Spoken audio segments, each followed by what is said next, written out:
تقریباً 2 رکوع اللہ نے اس واقعے کو تفصیل سے بیان فرمایا ہے۔ واقعہ مشہور ہے، بارہا ہم سنتے ہیں کہ موسیٰ علیہ السلام ایک مرتبہ اپنی قوم کو خطبہ دے رہے تھے، اور خطبہ ظاہر بات ہے کہ موسیٰ علیہ السلام نبی تھے، رسول تھے، بہترین خطبہ، علم سے لبریز خطبہ اور با مغز اور بہت بہترین انداز میں موسیٰ علیہ السلام نے خطبہ دیا۔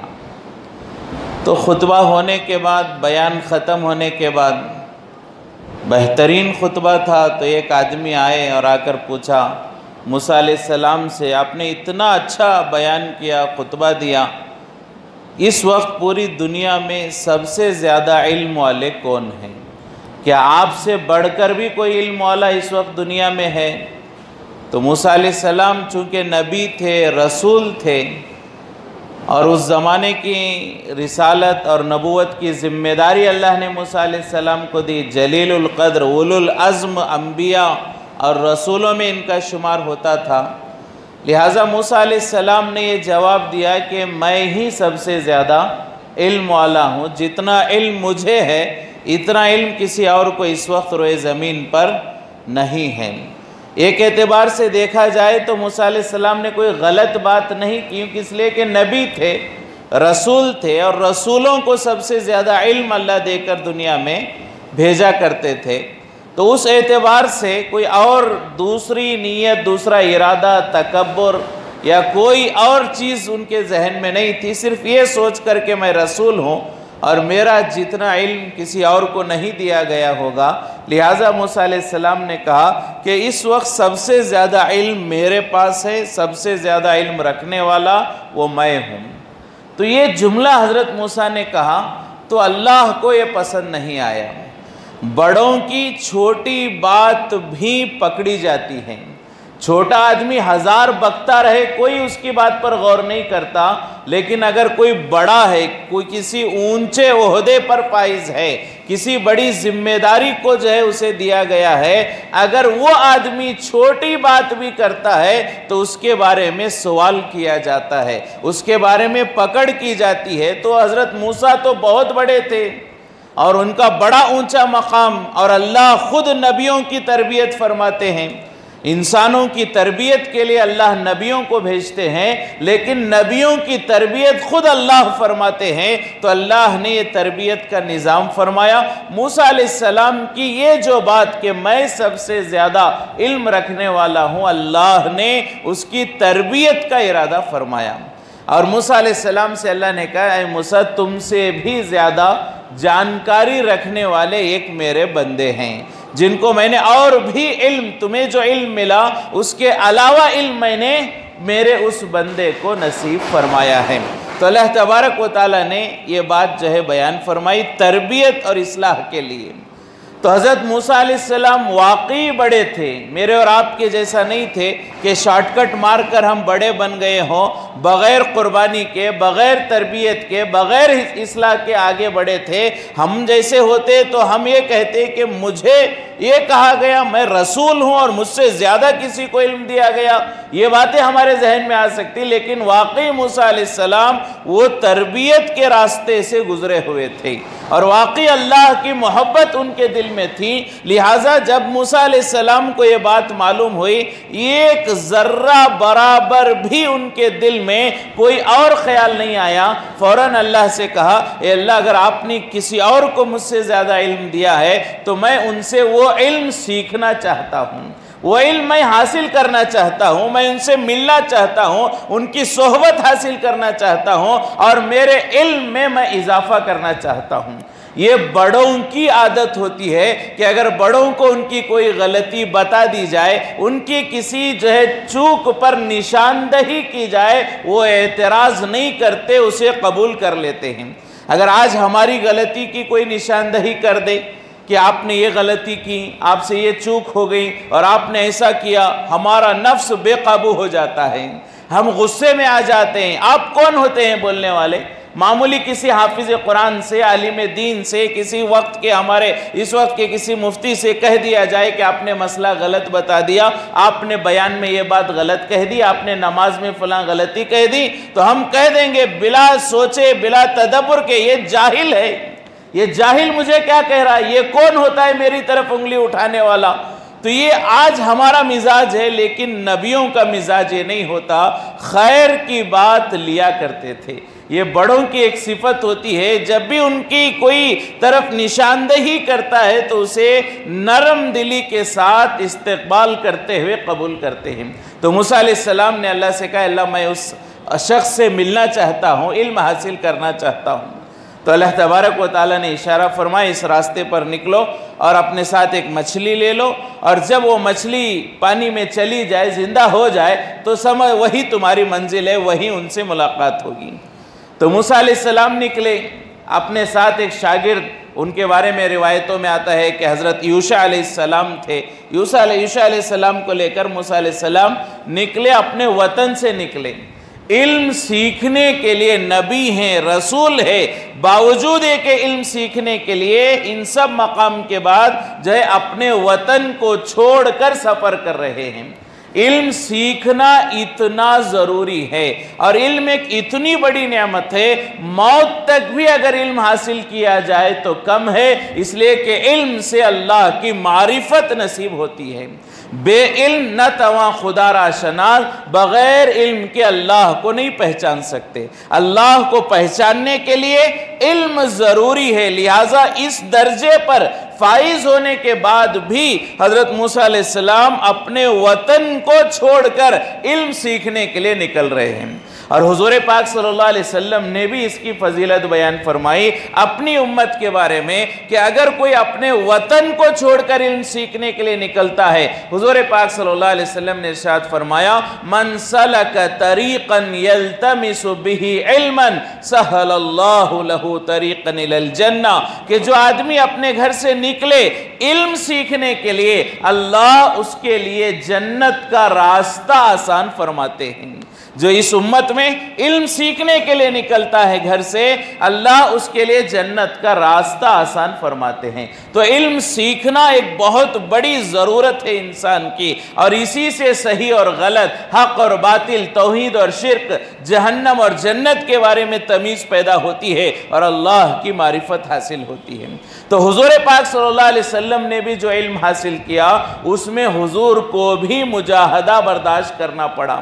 جب سب سے پہلے وحی لے کر حضرت جبرائیل علیہ السلام آئے، روایتوں میں آتا ہے کہ حضور پاک صلی اللہ علیہ وسلم ارشاد فرماتے ہیں کہ جبرائیل نے مجھے معانقہ کیا، مجھے گلے لگایا اور ایسے بھینچا، اتنا دبایا، حضرت حضور پاک صلی اللہ علیہ وسلم فرماتے ہیں ایسے لگ رہا تھا کہ میری پھسلیاں ٹوٹ جائیں گی، ایسے لگ رہا تھا کہ میری پھسلیاں ٹوٹ جائیں گی، اتنا جو ہے اس میں دقت ہوئی، تب جا کر علم دین اور علم نبوت حضور پاک صلی اللہ علیہ وسلم کو حاصل ہوا ہے۔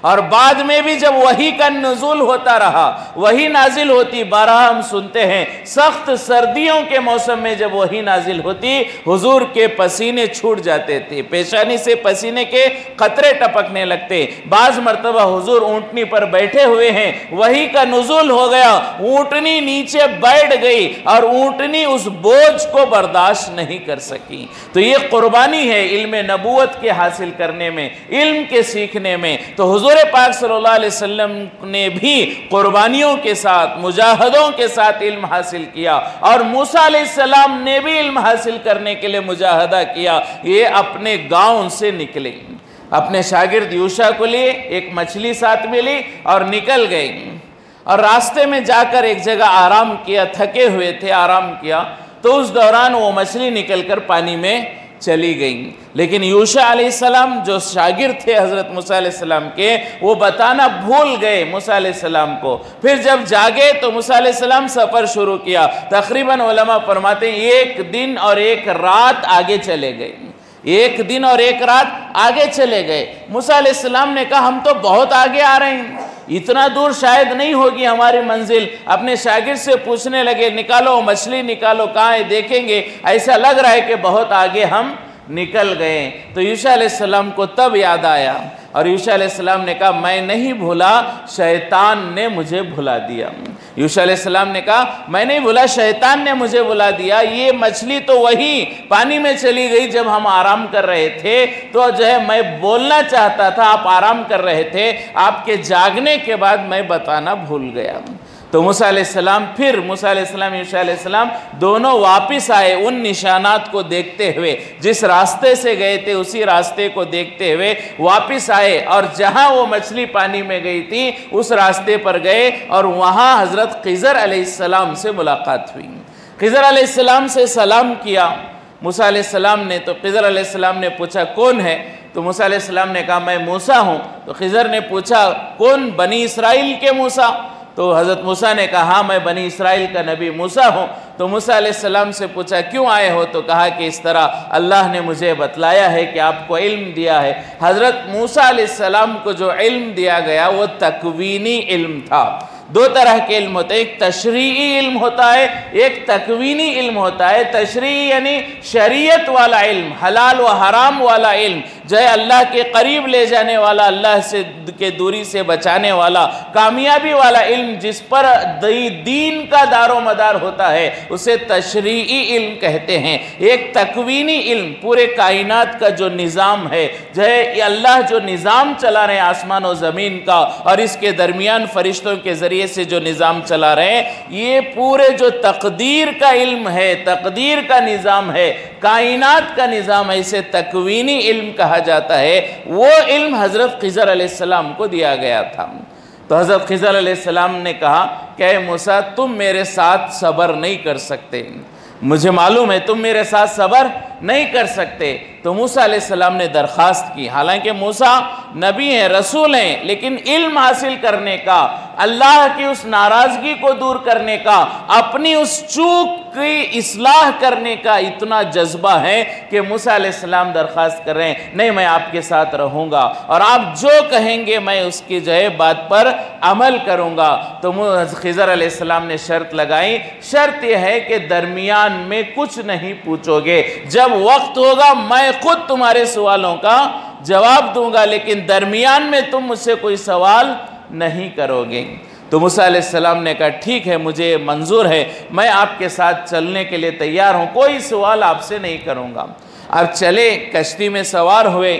کشتی کے لوگ بہت اچھے تھے، بہت دیندار قسم کے، نرم مزاج۔ انہوں نے ان کو دیکھا، خضر علیہ السلام کو، موسیٰ علیہ السلام کو، تو انہوں نے کہا آپ تو جو ہے بڑے اللہ والے لگتے ہیں، بڑے نورانی چہرے والے ہیں، آپ جو ہے کشتی کا کرایہ نہ دیں، ہم آپ کو مفت میں اس کنارے کو پہنچا دیں گے۔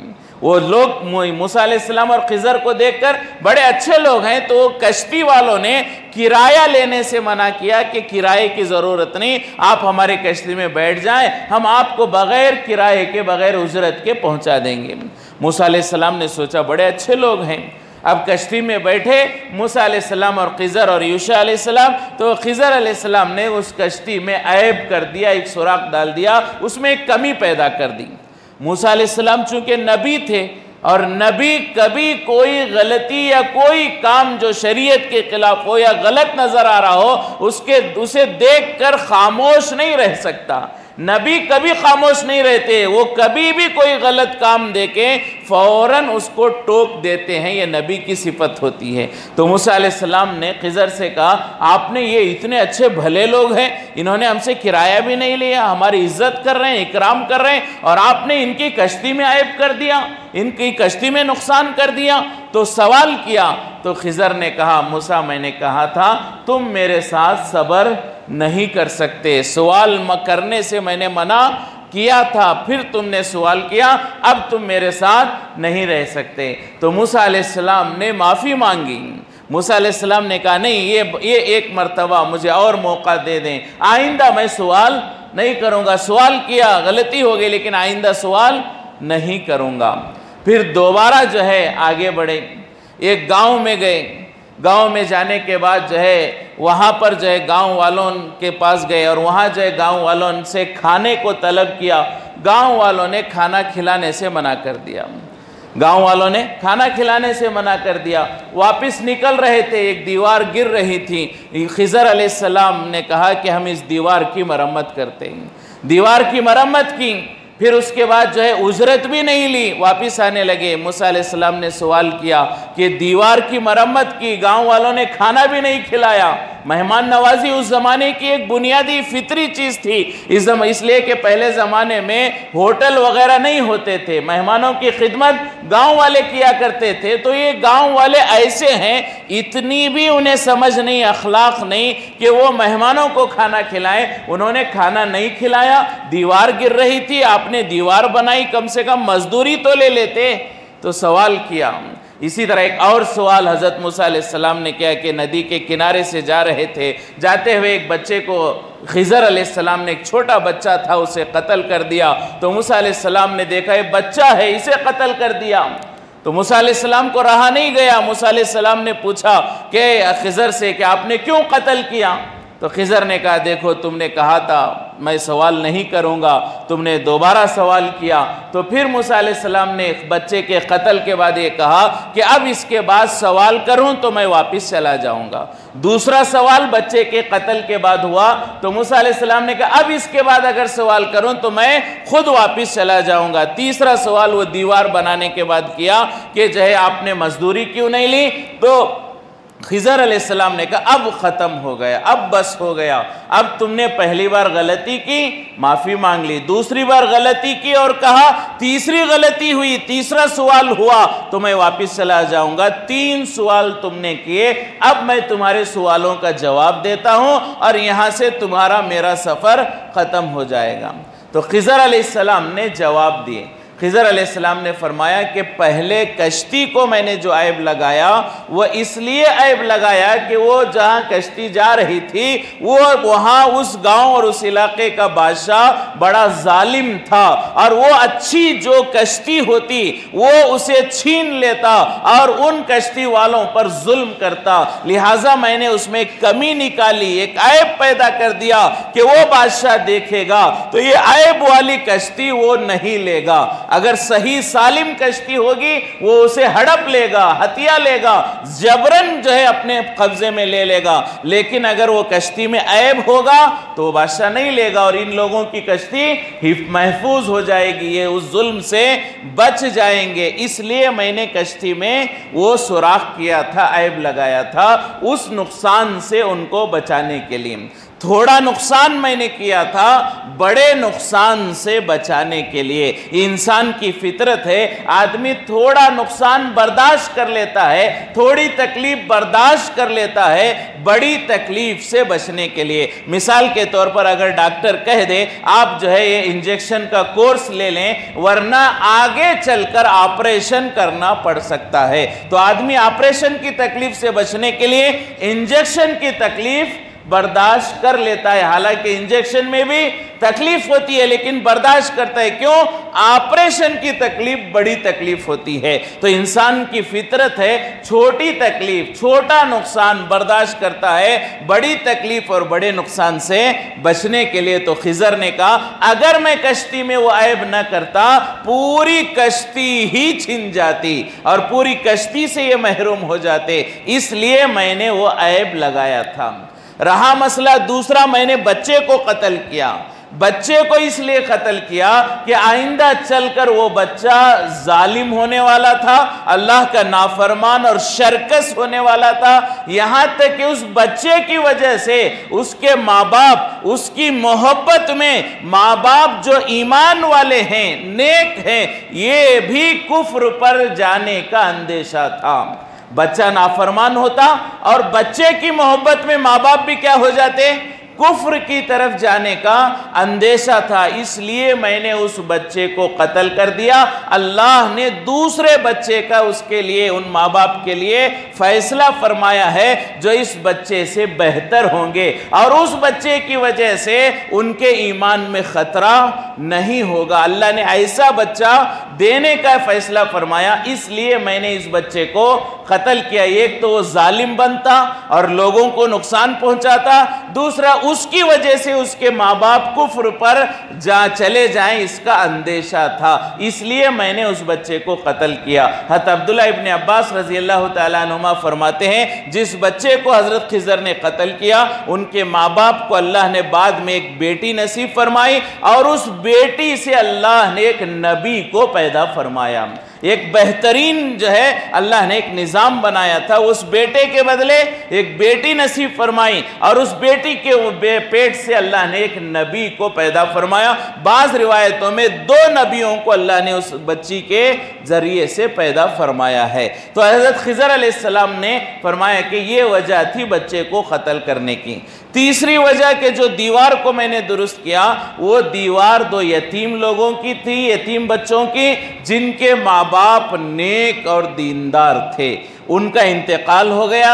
اب یہ بچے یتیم تھے، اگر یہ دیوار گر جاتی تو اس کے نیچے ان کے ماں باپ نے خزانہ رکھا تھا اپنے بچوں کے لیے، اگر دیوار گر جاتی وہ خزانہ باہر آ جاتا تو لوگ اس خزانے کو لوٹ لیتے اور وہ یتیم بچے محروم ہو جاتے۔ لہٰذا میں نے دیوار اس لیے بنایا تاکہ وہ جب بچے بڑے ہوں گے وہ خزانہ انہی بچوں کو ملے۔ ان کے ماں باپ دیندار تھے، اللہ نے ان کے باپ کی دینداری کی وجہ سے بچوں کے مال کی حفاظت فرمائی ہے، اس لیے میں نے وہ دیوار بنائی ہے۔ یہ پورے واقعے کو حضرت خضر نے بتایا کہ تمہارے دیکھنے کا نظریہ الگ ہے، پیچھے جو اللہ کے فیصلے ہیں وہ الگ ہیں۔ بعض دفعہ ایسا ہوتا ہے، یہی تکوینی علم ہے، بعض دفعہ ایسا ہوتا ہے ظاہر کچھ ہوتا ہے، اللہ کے فیصلے کچھ اور ہوتے ہیں۔ قیامت کے قریب کے زمانے کے بارے میں بھی علماء یہی فرماتے ہیں، جو آج کے ہمارا زمانہ ہے،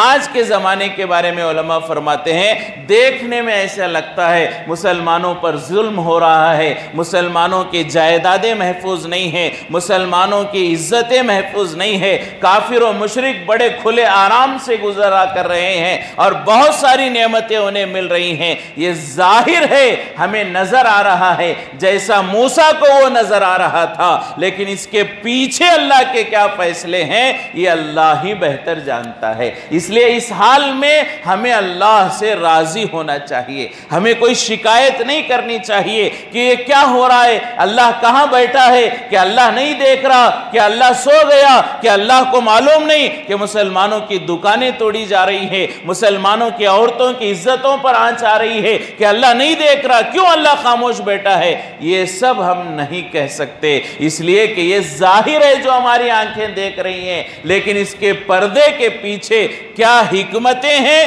یہ اللہ ہی بہتر جانتا ہے۔ یہ تقدیر ہے جس پر ہمیں راضی ہونا ہے، یہ اللہ کا راز ہے جس پر ہمیں راضی ہونا ہے۔ ہر ایک انسان کے راز ہوتے ہیں، کوئی اسے بتلانا نہیں چاہتا۔ اگر میں آپ سے پوچھوں کہ آپ کے جو ہے ATM کارڈ کا پن بتلا دیں، آپ نہیں بتلائیں گے۔ اگر میں آپ سے پوچھوں گھر کے پریشانیاں بتلائیں، آپ نہیں بتلائیں گے۔ کیوں؟ ہر آدمی کے کچھ پرائیویسی ہوتی ہے، کچھ راز ہوتے ہیں۔ تو اللہ کے رازوں میں ایک راز تقدیر ہے، لہٰذا تقدیر پر اعتراض کرنا، تقدیر جاننے کی کوشش کرنا یہ غلط ہے۔ تقدیر پر راضی ہونا چاہیے کہ جو ہو رہا ہے یقیناً ہمیں نقصان نظر آ رہا ہے، لیکن معلوم نہیں اللہ اس کے پیچھے ہمارا کیا بھلا چاہتے ہیں۔ لہٰذا ان حالات میں جیسا موسیٰ کو نظر آیا ہمیں بھی ویسے ہی نظر آ رہا ہے، لیکن خضر کی جو آنکھیں دیکھ رہی تھیں وہ ہم دیکھ نہیں سکتے۔ لہٰذا ہمیں بھی اللہ کے فیصلے پر